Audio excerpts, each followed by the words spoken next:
కలియుగ దైవ సాక్షిగా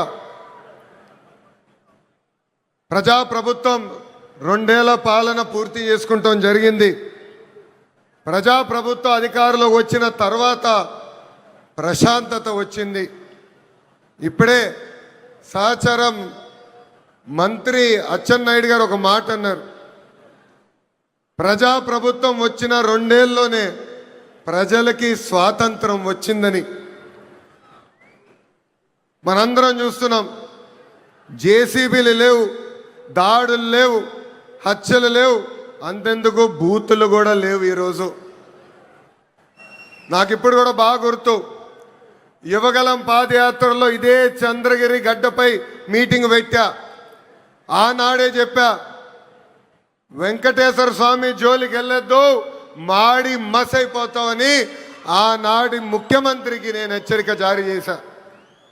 కానీ నా మాట ఇన్లా, దేవుడితో పెట్టుకున్నారు.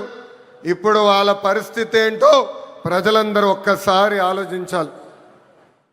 విశ్వవిఖ్యాత నడ సార్వభౌమ స్వర్గశ్రీ నందమూరి తారక రామారావు గారికి సీమ అంటే చాలా ప్రేమ.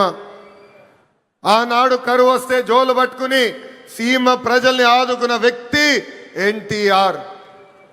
అంతేకాదు, తెలుగు గంగా గాలేరు నగర్ని ప్రాజెక్ట్ని తయారు చేసింది ఎన్టీఆర్.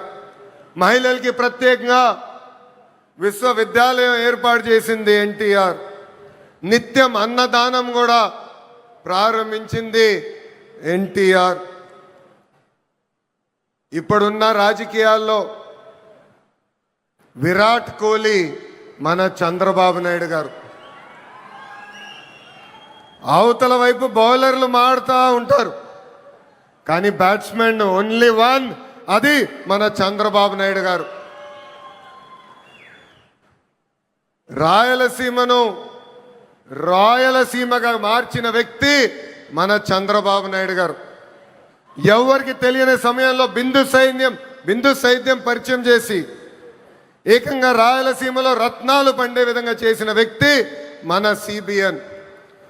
హంద్రినివా సుజలా స్రవంతి ప్రాజెక్ట్ని పూర్తి చేసి చివరి నియోజకవర్గం కుప్పానికి నీరు తీసుకెళ్లిన వ్యక్తి మన సిబిఎన్.